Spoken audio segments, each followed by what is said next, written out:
This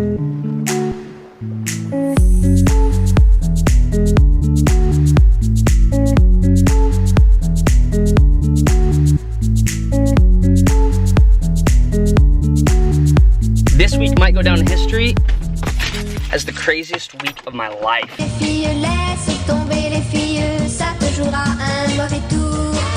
I'm driving to go film a time lapse on my new camera, and my scooter breaks down in the middle of the freaking road. My scooter's sitting right there, and I died in the middle of the lane, so that wasn't embarrassing. The next day, I'm on my way to work, and I look over, and there's a freaking SUV flying through the air, and it nosedives off the embankment of the highway. I get out of my car, I run over, we help pull this chick out through the middle of her windshield. We think she might have broken her neck, so we stay there and stabilize her in the grass while we wait for EMS to arrive, which was insane. My goal is to do 12 weeks, 12 vlogs. Look at that view.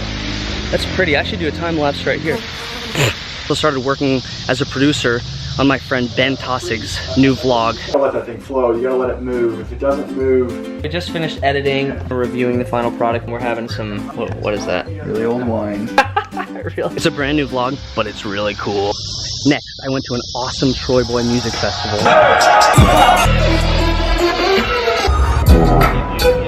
Next, I bought a bunch of sweet Rick and Morty apparel for my studio. How hilarious is that? I also did my laundry, and then I left it in the washer for a day and forgot.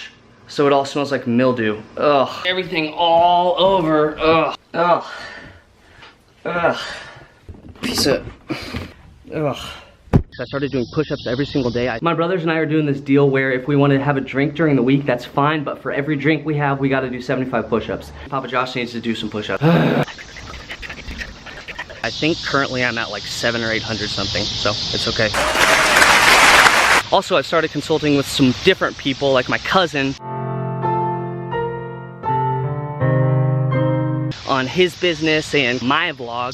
I also took a shower, so that was super cool. It's just about sundown. Dude, this camera shoots awesome in the dark. Can't even see, but it's really not that light outside. I'm like, what? Ah, that's awesome. Very last thing that I did, which was the thing that I'm most excited about, was I had on my show, I had a guest, Dr. Rebecca Tossig. She has her PhD in creative writing and storytelling. Basically, all vlogs are just short stories. Last time, I talked about the important structure of a short story, which was conflict setup resolution. So this time I wanted to like pick it apart. Like, what are the interesting elements of a short story? You got it?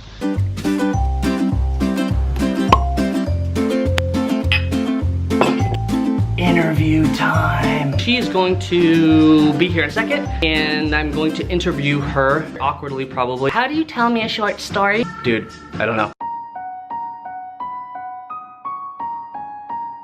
Another impressive thing that Becca has done is running an Instagram account. With over 12,500 followers, Becca uses this as a sort of platform to tell short stories.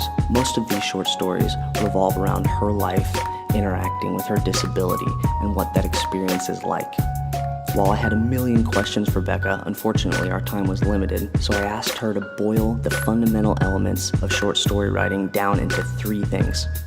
Here's our interview. So, what are the 3 essential parts to telling a good story? Yeah, we'll probably have to do multiple takes. Okay, that's perfect. Okay. So, the present moment, getting into the present moment, bringing your readers, your audience into what you're experiencing in... What else do I say about that? I'm at my car and I'm putting my wheelchair together, and this man runs to me across the parking lot shouting, "Don't fall, don't fall, don't fall." I mean, we have lots of moments that we experience throughout the day. Like 99.8% of the days, the moments that we experience throughout the day are pretty forgettable. Then you have that one that catches you. And my response in that moment is, I'm feeling really anxious and I can hear my heart pounding in my ears. How is it connected to your story, your larger story? How does it connect to other moments that I've experienced in life?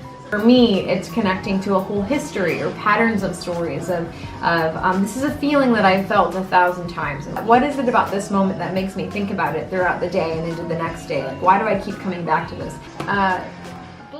Cool. Yeah? Yeah. If I could pick out a theme that shows up the most in this account, a lot of it is allowing myself to be seen as I am.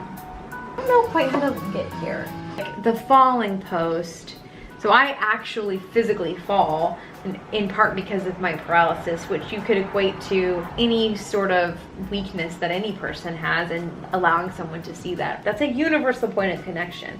The ability to actually not try to tidy something up and not try to make it into something that it isn't, and allow ourselves to be seen as we are. Usually that will connect to people in a pretty profound and fundamental way. Number 1, the present moment. Bring your audience into the experience with you. Number 2, how does that moment connect to your larger story? Number 3, being vulnerable. When you're vulnerable, it establishes a universal human connection.